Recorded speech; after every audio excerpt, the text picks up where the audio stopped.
Hello, everyone, and welcome to the Alder Hour, your new favorite way to end your working day. So it's 3 p.m. on the East Coast, it's midday on the West Coast, it's 8 p.m. here in the UK, and 9 p.m. in most of the rest of Europe. I'm Matt Alder, the host of the Recruiting Future podcast, and also the host of the Alder Hour. It's 2025, can't even say the name of the show. So there's January off to a great start. The Alder Hour. This show is part of the Purple Acorn Network, so head over to purpleacornnetwork.com after the show if you want to learn more. You can follow us on LinkedIn, and also this episode will be available as a podcast wherever you get your podcasts. Now, as I say, first show of the year. Send us a message, say hello if you're listening. Really keen to see kind of who's out there. Also, New Year's resolutions. Where do you stand on New Year's resolutions? Have you made any? Do you agree with them? Do you not agree with them? Are you still working on last year's? What's going on? Just send us a message. Let us know what you think. And great to interact with everyone who's watching the show. So we have a great show coming up for you. And without further ado, I would like to bring up my amazing co-host, Rhona, to kick things off. Hey, Hi, Matt. Happy New Year. Happy New Year to you as well. So New Year's resolutions, where do you stand on New Year's resolutions? I don't really make them. I think the only thing I've told myself and promised myself this year is to focus on what I have and not start any new YouTube channels or podcasts. We'll see how long I go with that. The temptation is huge, though, isn't it? There's just so much stuff that can be done. At the moment, it's just crazy, isn't it? Yeah, it really is. And I get these ideas, and it's like, no, focus. Absolutely. I think the one, I'm not really a fan of New Year's resolutions, but I think the one thing that I'm going to promise myself is not to buy any more tech or any more equipment. I had a bit of a December blast, so the other half of my office is just full of cardboard boxes from cameras and computers and all of that kind of stuff. So that's gonna be my resolution, not to buy any new tech or any unnecessary tech. I mean, I don't want to spoil the year for myself completely, because they're all necessary at some point, right? No, exactly. So what have you got coming up for us on the show for us today in your segment a bit later? So I was browsing the internet and saw a post about someone who was applying to work at a smoothie shop, a very popular one, and was asked to provide their socials, their Facebook, their Instagram, and all of their social handles. And they were asking, what would you do? That is an intriguing question. Very interested to find out more about that. We've also got a great guest coming up and lots of other things that we're going to talk about. So without further ado, let's get into points and pints.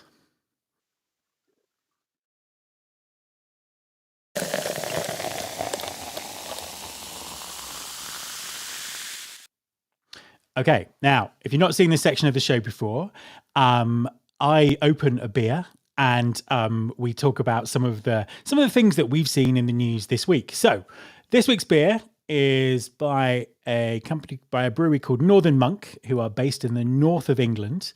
And this is their first foray into the alcoholic-free beer market. Every week I seem to have an alcohol-free beer because I have to drive home from this office.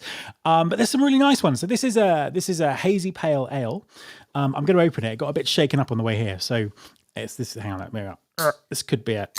Oh no, we're good. Right. So, and we'll pour that on camera like this. It was a bit easier than last week's Guinness, which went all over the place. And so there we go. So cheers. So if you're watching and it's appropriate, pour yourself a drink, sit back, and we'll talk through some of these headlines. That's actually really nice. I'm gonna buy some more of that. Not quite as good as last week's Guinness Zero, but pretty good. So first headline. This article, what factors should be considered before seeking a new career path? Ask HR. So yeah, just an interesting article. It's some fairly sort of standard advice for people who are looking for a new career or a career change. Thought it was worth bringing this up because one of the biggest cliches in the recruiting industry is always new year, new career. So let's talk about that. And there was some really interesting, I think there's some really interesting things about this. So the particular person who was asking this question had been in the same company in the same job for 17 years, which kind of, I suppose, makes them a bit of an outlier these days in terms of how quickly people turn over. But that said, I know lots of people around about my age who've been in, been in the same job for similar amounts of time. So, first of all, I think that there is there's a bit of thinking around how your brain kind of processes your job here, because what I've seen very often when people are in the same company or in the same job for a very, very long time, they define themselves by that. So you see people, they might be unexpectedly looking for a new job,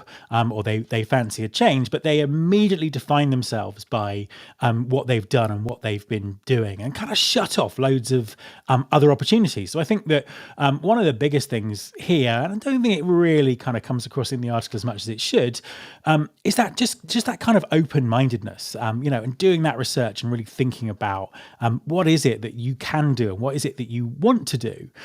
Part of that is obviously defining, what you might call transferable skills, or really just kind of understanding what you're good at, and sort of taking that from there. And really, it's that kind of open-mindedness that I think is what really helps people, move careers, change things, do things kind of differently. But I think there's another angle on this that I want to pick up on, which is from the talent attraction perspective. And one of my biggest frustrations with recruiting across the board is sometimes the very narrow-mindedness that comes into it when hiring managers are thinking about who they want to hire, recruiters are looking at people's CVs, and it's all very well for articles like this and me just then to talk about transferable skills and mobility and moving industries and all that kind of stuff. But actually, there's a lot about recruiting that kind of doesn't really address that, being very, very narrow-minded about what people want and what skills they have and all those kind of things. And I think that's a big issue in this day and age, because skills are going out of date so quickly, and also are in short supply in so many industries. That ability to think laterally, to look at adjacent skills and really think about how someone can do the job, even if they've not worked in the same industry before or not worked in the same role before.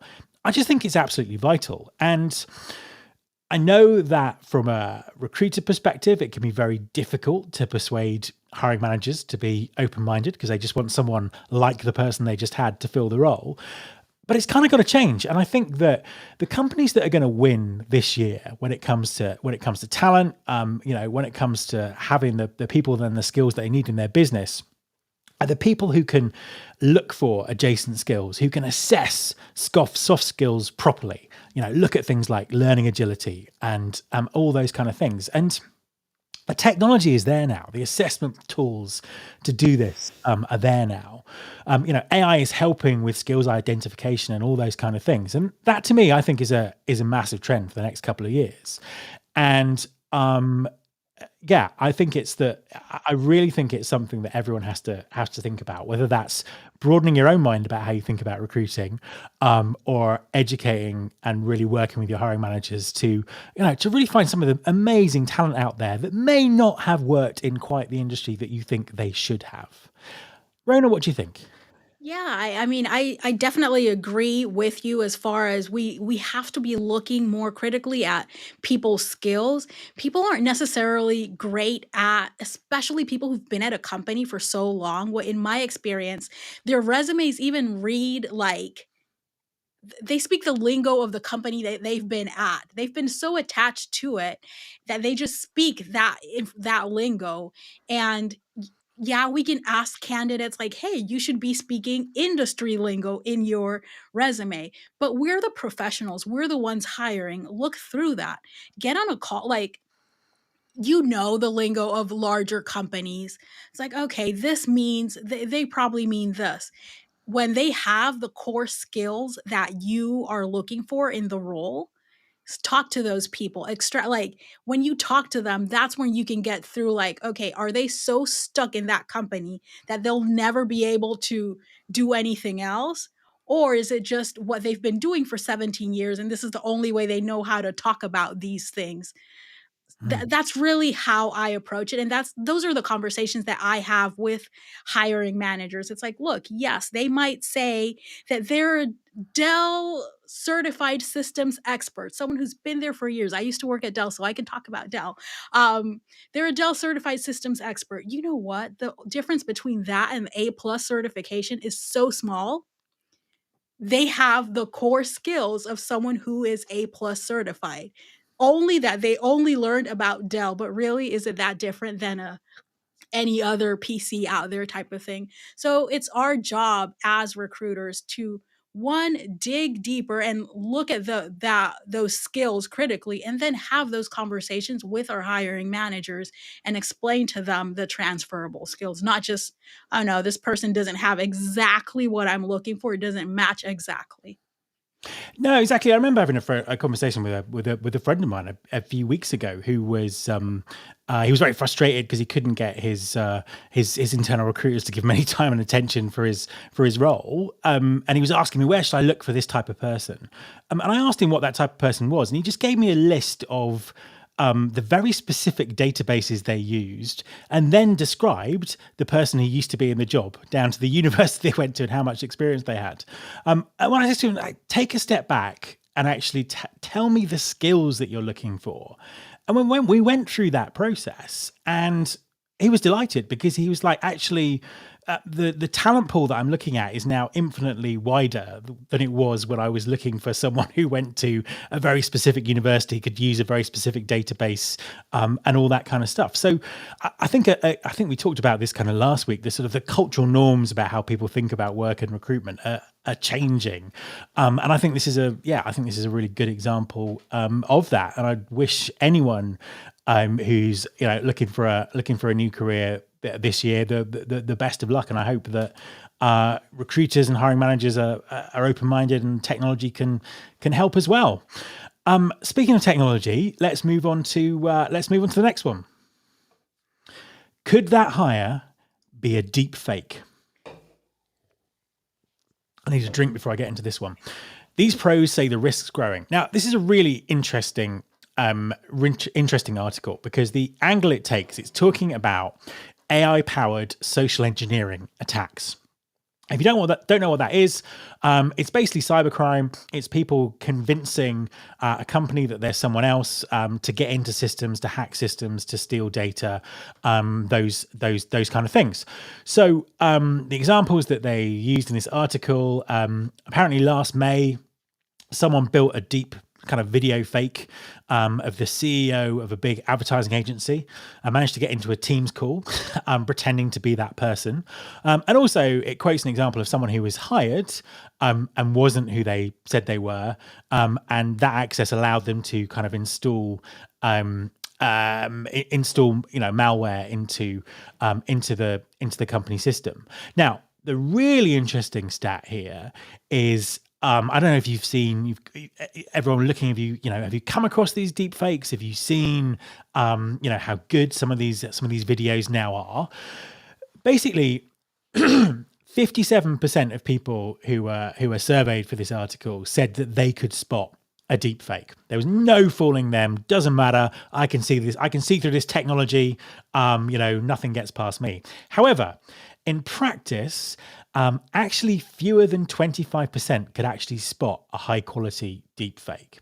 So we're talking about a kind of a quantum shift in technology here. And this article is kind of aimed at the HR profession, because HR obviously has lots of highly sensitive personal data and those kind of things. And it's just that awareness of those kind of attacks. But to kind of broaden it out, really, I think this is very applicable for HR, and it's also very applicable for talent acquisition, being that kind of like public facing part of the business. And I think there's a couple of things here that I would pick up on. The first one is the need for better cyber skills. So, we're talking about a whole new ball game here. and your perception of what's fake and what's not fake is probably not up to date. So I think that there's a real case for proper cyber skills development across the businesses, but maybe particularly within HR, within talent, within all those places. So I think that's absolutely critical. And then the other part of it is obviously this kind of weighs into the whole, are people who are using AI in the recruitment process, are they cheating? And I think that we need to have this clear delineation, which we don't have, between using AI to augment your powers, just using it as a tool, cheating, and fraud.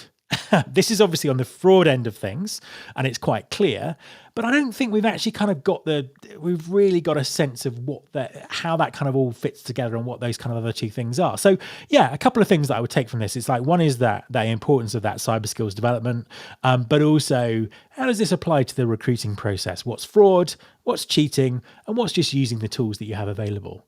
Rhona, what do you think? 100% agree. I mean, we have to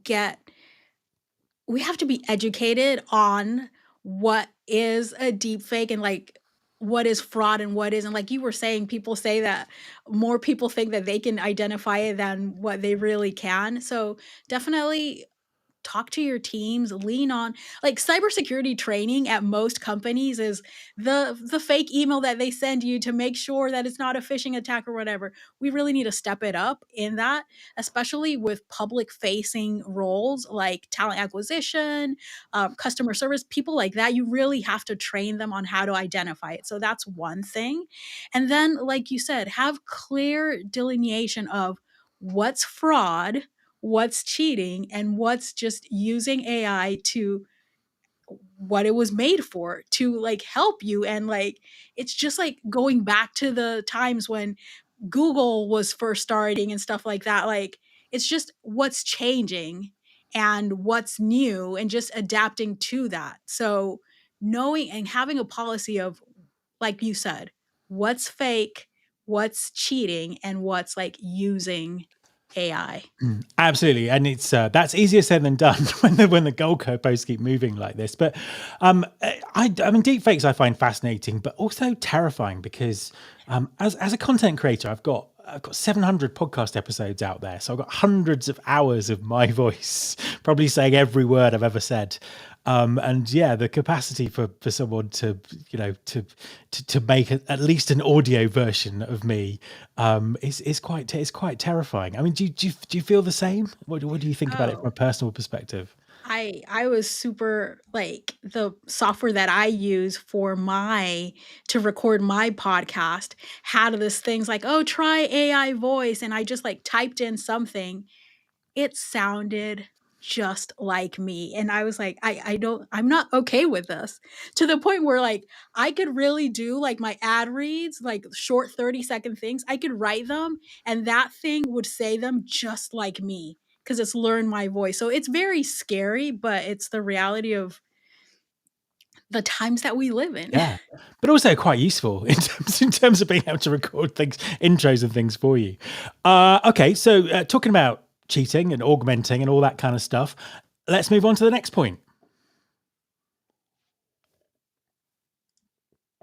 I received a first, but it felt tainted and undeserved. Inside the university AI cheating crisis.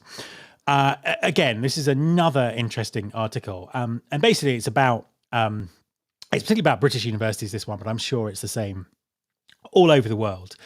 And it's really the kind of the crisis around AI in academia. In that there's two sort of great examples in this.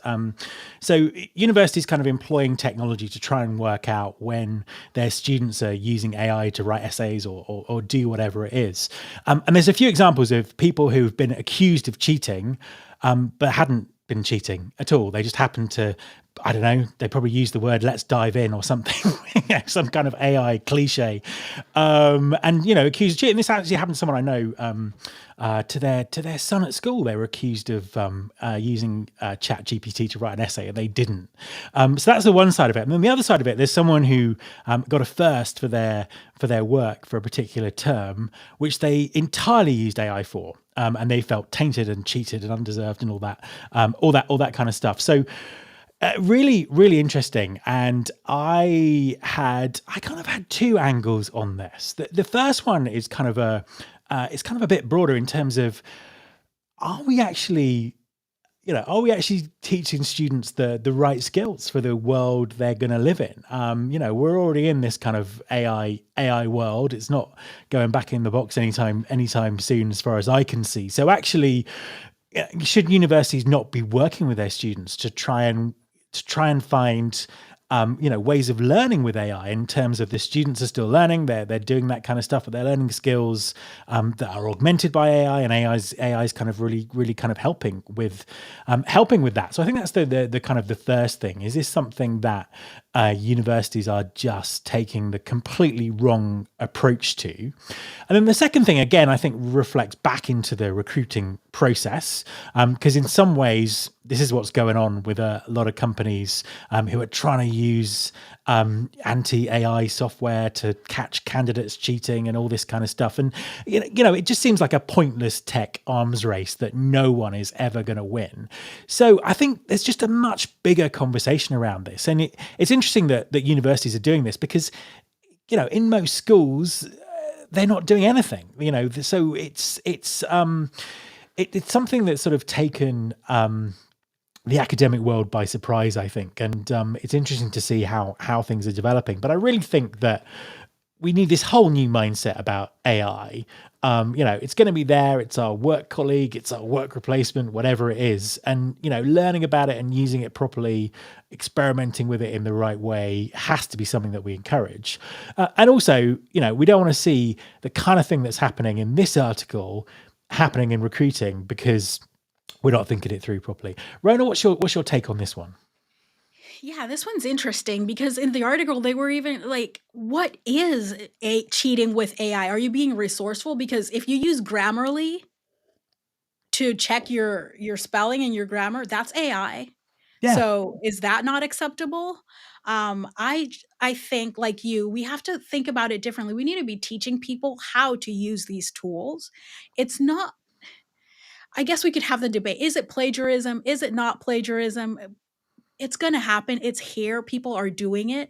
I think, and especially in recruiting and things like that, we need to get out of that mindset of trying to catch people using the AI tools, and try to really recognize and have that delineation of, are they using it as a resource to get the answers that they need, which they would do at work in real time anyway? Or are they straight up have no clue about it, just typing in a question and plagiarizing? Yeah. That's how I Exactly. see it. Are they using it as a Yeah. tool, or are they copying? Yeah, it's kind of like, where's the level of understanding within all of this? I had this horrible flashback to how I used to write essays when I was at university. And I just go and get loads of bits of books that other people had written, put them in order, and write the bits in between, which is kind of what ChatGPT is probably doing. So I was just doing the same thing, but I was slower. thinking about the same thing. I was thinking about back in the days, not trying to date myself, but remember Encarta when they had the digital, that encyclopedia, when they became digital, it was so much easier. And I remember professors, this was probably high school where it started, and then college, obsessed with, did you copy and paste from this digital encyclopedia? It's like, yeah, I actually did. And then I put in a paragraph of me and a paragraph of this, and put at the end, I cited my source. Is it Yeah, I mean, wrong? ultimately, maybe this just means that people can do things much quicker. So it's Exactly. like, give them more stuff to do. If you can do it much quicker. I mean, it's going to kind of run and run, but I'm sure we'll get somewhere with it someday. But I think it's a great article to read, I think, and just to think about the recruiting aspect of it. On that note, I think that's quite enough points, and I've nearly finished my pint. So let's move on to our amazing guest.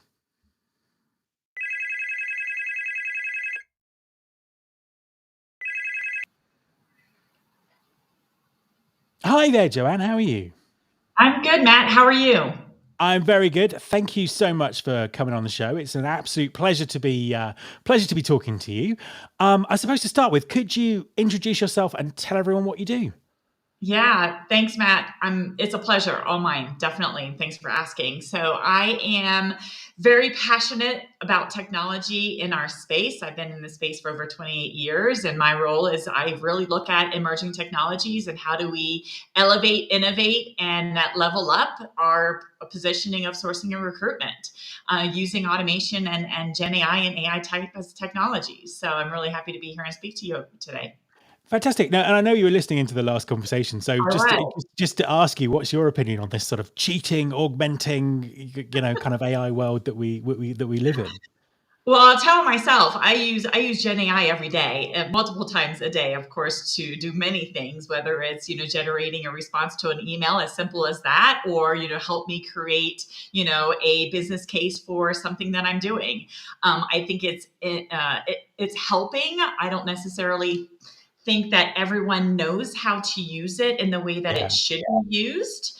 I second the conversation that was around the types of training that is required. You shouldn't put in, identifying information in any type of AI technology. I think people are doing that without knowing what the outcome and the impact of that could be. So I think there is the opportunity where we should be using a lot more of it, but cautiously and in the correct way of using it.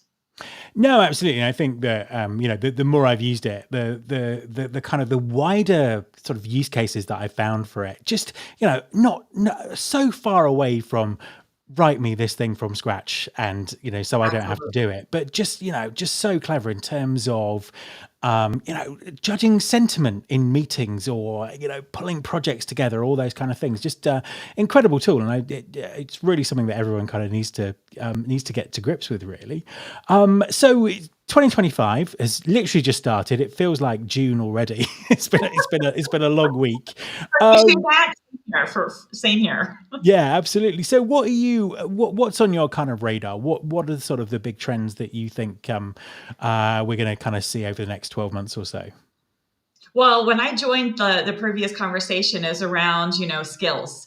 And I think 2025 is going to be a very differentiating year for a lot of companies. I think we have to look at the skills as well as the type of tasks that can be done in a very different way of doing it. So I think it's okay. Yes, do we look at the talent coming in differently as sources or recruiters or even hiring managers around can they do it? Do they have the capability to do it?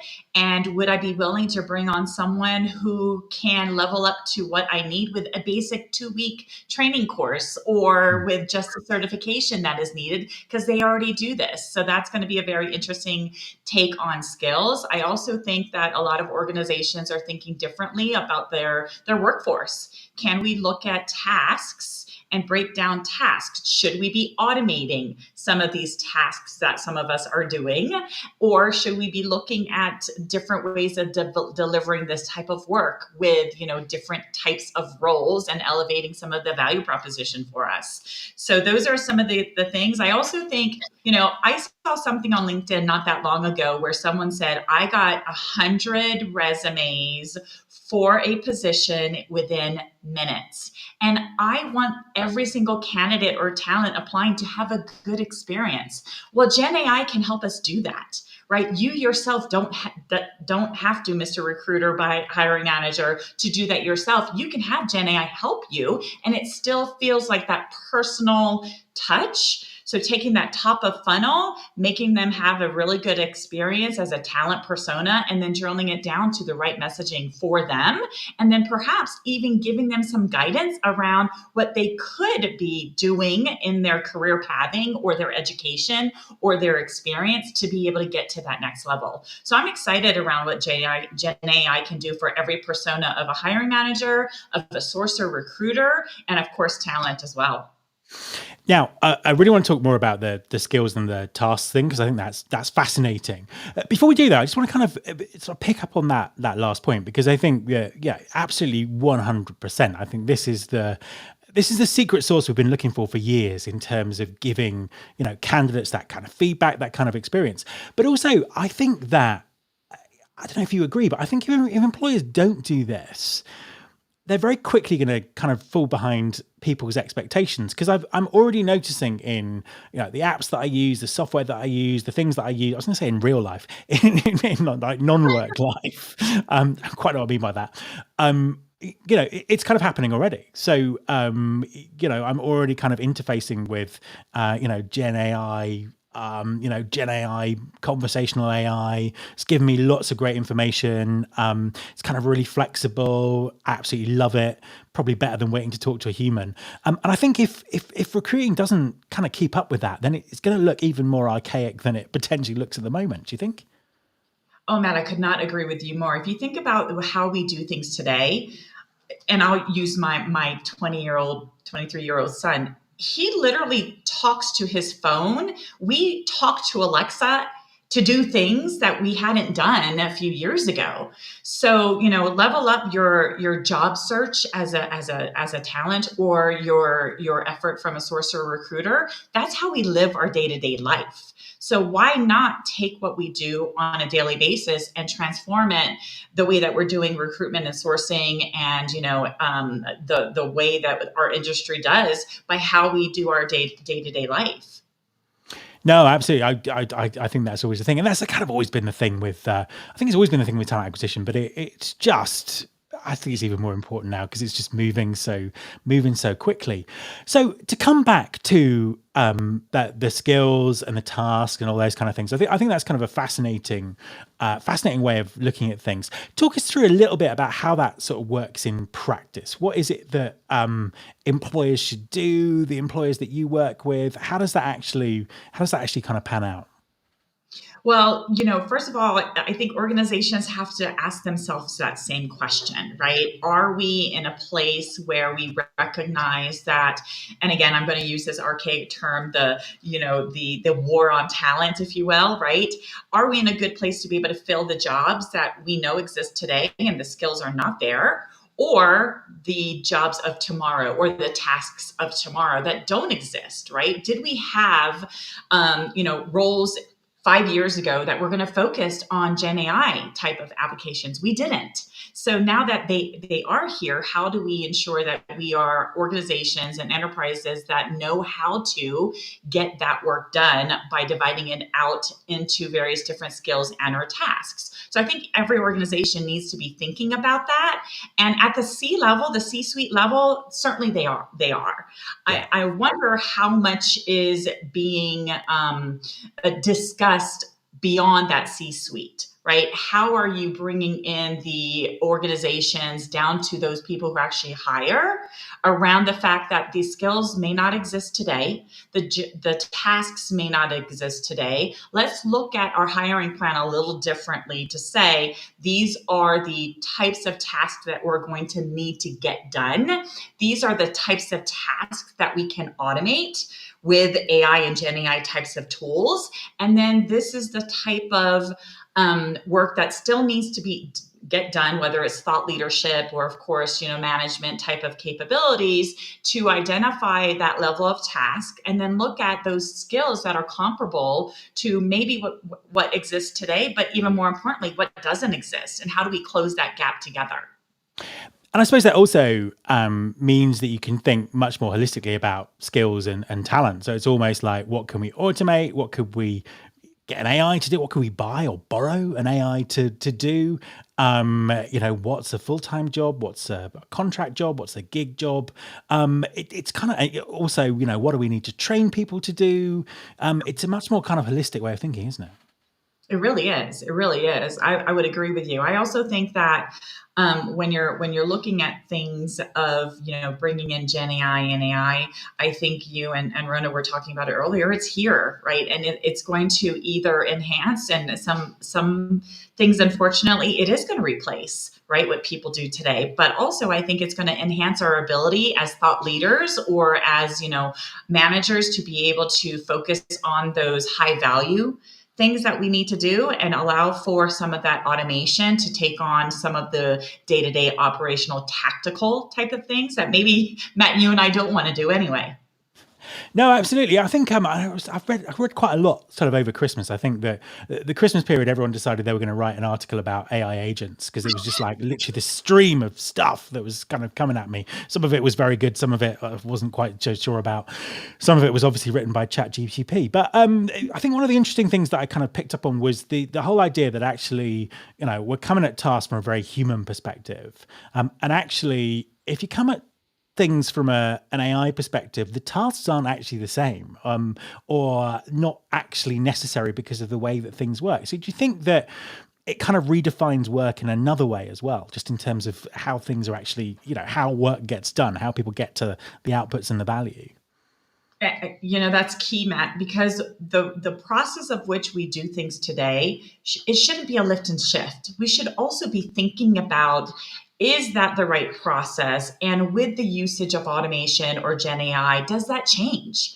Right. And that allows us to bring more efficiencies or, a better experience in the TA process for hiring managers as well as talent, or even, the career pathing for people that are within the organization. It just looks very differently. It is not a simple lift and shift. It does require some thought behind what it is that we need to do. And then should we be doing things different by bringing some of these tasks into more of a Gen AI thought? And it also, I suppose, it kind of redefines how we think about productivity as well, doesn't it?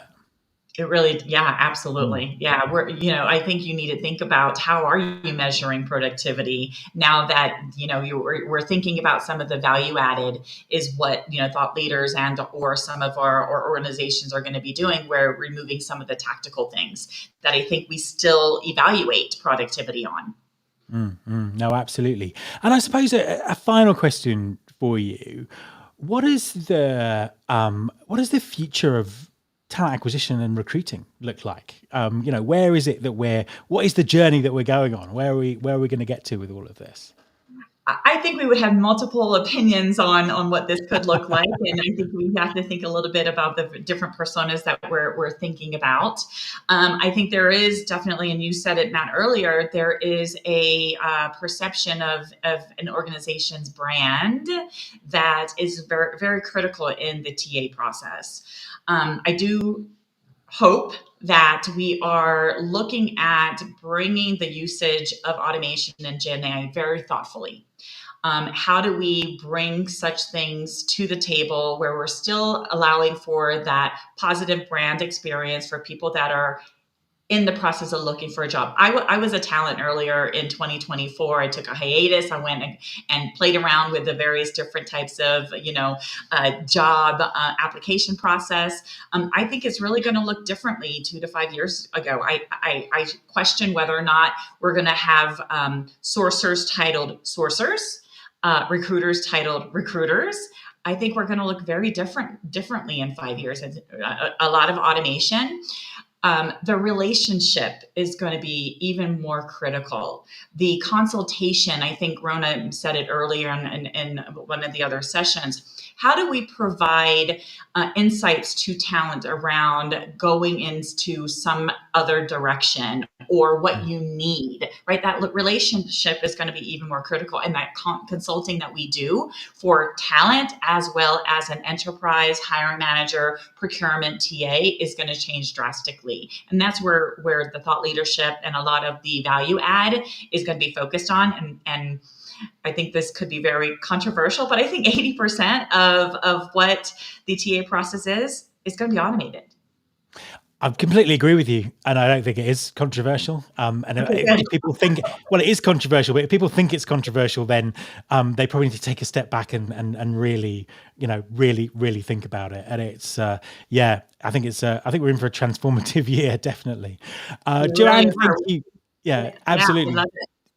Joanne, thank you very much for joining us. Let's go to trending or ending.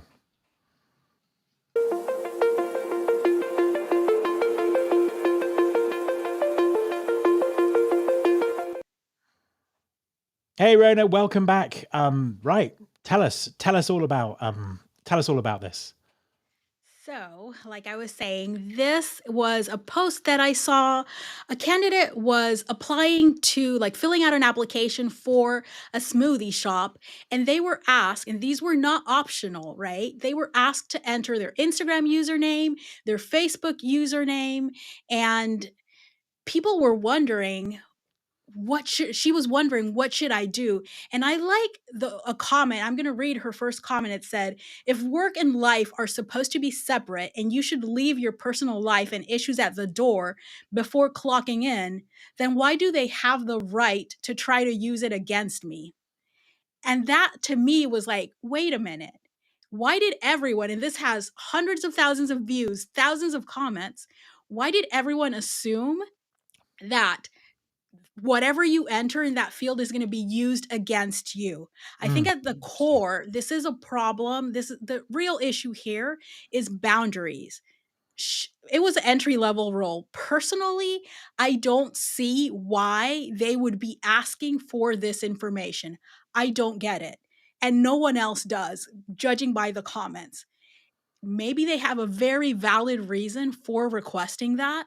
If only they would have let candidates know why they're requesting this, I think it would be much clearer. Their brand wouldn't be having all the backlash that it's having right now. And that's really what, because everyone was saying, well, you should just put not applicable in that field, or make your profiles private and then share that. And it's like, no, that defeats the purpose. If we knew why you were asking for this information, if you were transparent about it, then people can self qualify out. Like, if they don't want to provide it for that reason, then that's fine. But this could be a totally, like, I don't know, it could be that they like their people creating smoothies to post selfies and they want to see how many followers you have. One, add that to the job description, because that's would be another role. And then let people know why you're asking for it. That's really my thing. I've hired in media for many years, and there are roles where this was relevant, right? When you're getting an influencer for something, or an influencer manager, or even me, the roles that I've done, because I do talent attraction, companies want to know my social media presence because I'm going to be the face of their company. But you have to let people know why, especially in a role like this one where I still don't know. Like, I wanna know who's the TA person that posted that, and I did a lot of digging, I still don't know who it is, to ask them, "Why are you asking for this?" But people were saying that they've seen this in other roles as well. So what do you think, Matt? Is this something that's trending or ending?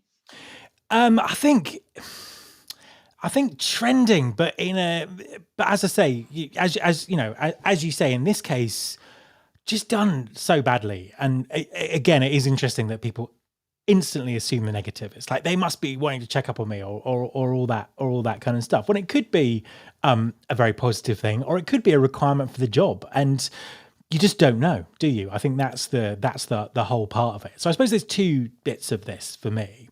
I mean, first of all, I know that there is background checking software out there that will search all of your kind of social posts that are in the public domain. I think the public domain is the key thing here. To look for hate speech, or whatever it might be. And but to do that, you don't actually have to have someone you don't have to have someone necessarily give you their account details. And I think that is perhaps a separate thing from what's happening here. And then the other flip side is actually, if we're hiring people who are have brilliant online brands, and we want to kind of tap into that, then that's also part of it. But again, I think it's that delineation between what's public and what's private is also potentially quite individual, because I think that you could apply for a job like that and think, I am absolutely fabulous on Instagram. I will completely put my Instagram account in there because it will show this company of all the skills that I've got. And then someone else might be, well, my Instagram is private and it's for pictures of my family, and why would my company want to do that? So I think it's I think it's just being much clearer about why that information's needed, how it's going to be used, et cetera, et cetera. And I think that if you just put something like that in an application form or job application or whatever it was, then you can expect that kind of backlash in this day and age, because people will always presume the worst when it comes to companies, as much as they might protest otherwise, just because of the bad behavior that kind of goes on. I mean, what would your take be on it if you were applying for that job and you saw that, that particular question or that requirement? How would you react to it?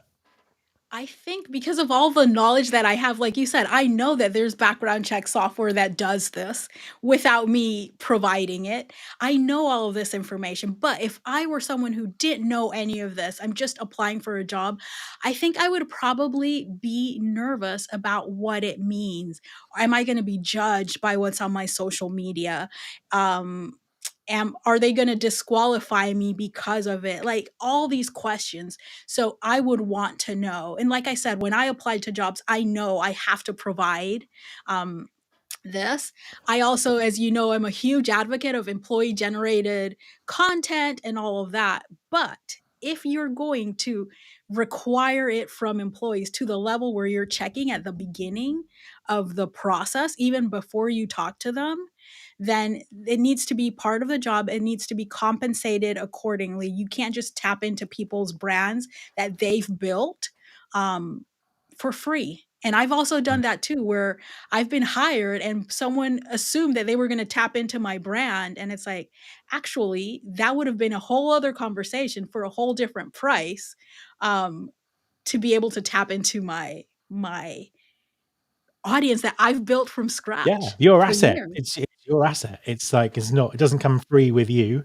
It's the whole thing, isn't it? And I think also it's kind of really struck me as well that this employer is opening themselves up to some serious issues here, because um you open yourself up to being accused of bias and discrimination and all of that kind of stuff, because it's like, what sort of subjective judgments might recruiters or hiring managers make based on someone's socials? And this kind of this takes me back to when social media became a thing, and it wasn't even like asking permission. It was like, should we look at someone's social media profile, or is that gonna open us up to accusations of bias and discrimination if someone sees something they don't like but isn't illegal, and all that kind of stuff? So it's a bad thing for the employer to be doing.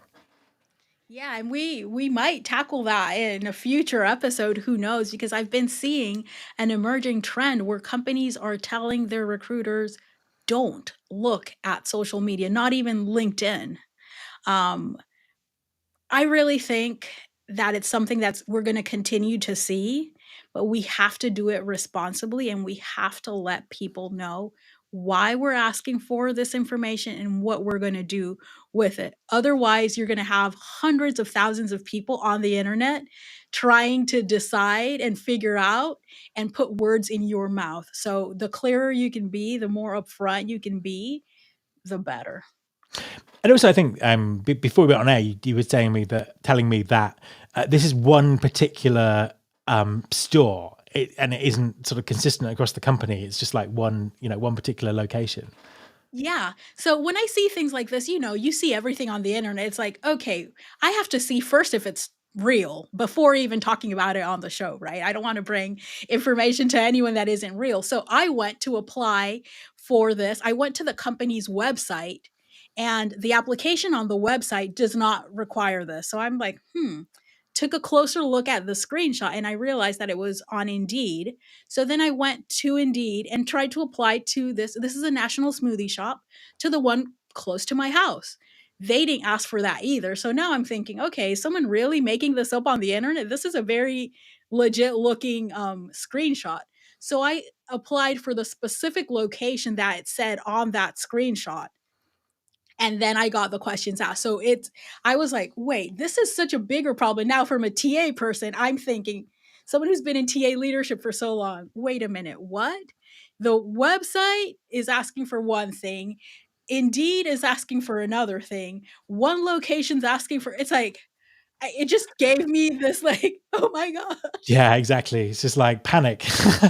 Absolutely. what is And it's happening? like, yeah, is it? Is that the weirdest question you ever seen in a job application, or have you seen some stranger ones? No, people post a ton of things on the internet. I saw people asking the other day if you were an elephant, something about if you were an elephant, what would your friends say about yours? It's like, wait, what does this have to? What? Like, what am I applying? Like, I don't know.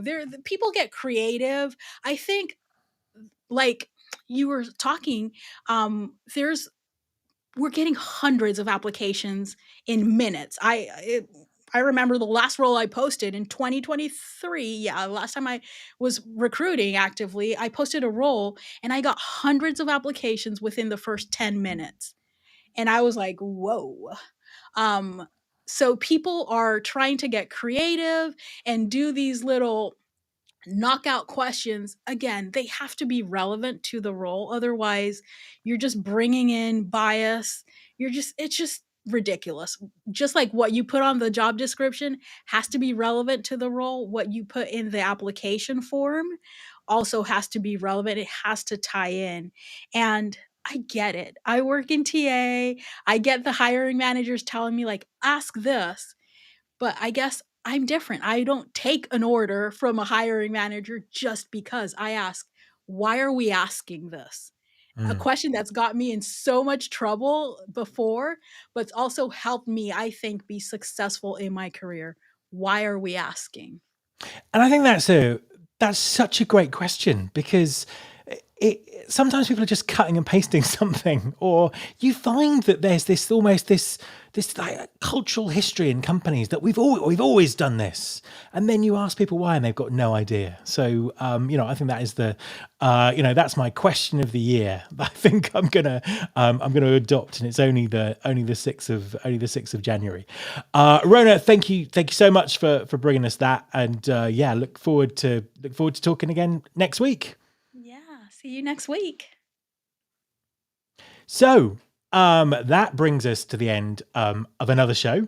Thank you very much for listening. Whether you're listening live, you're listening to this on catch up, or you're listening to some of the video segments that we're going to sort of post in the next couple of weeks. Lots of things coming up. Lots of great things still coming up on the Purple Acorn Network. You can tune into the HR Morning Show on Tuesday mornings, 7 a.m. PST or 10 a.m. EST. Hire Her, a Talent Collective podcast, on Wednesdays at 11 a.m. PST, 2 p.m. EST. We have My First Job with Mike Wood on Thursdays at 11 a.m. and 2 p.m. And then From the Desk with Jada Montemorano on Fridays at 11 a.m. or 2 p.m. And of course, the Alder Hour will be back next week. If you want to see more about Purple Acorn, head over to purpleacornnetwork.com. You can find us as a podcast on Spotify. And this is Matt Alder, checking out.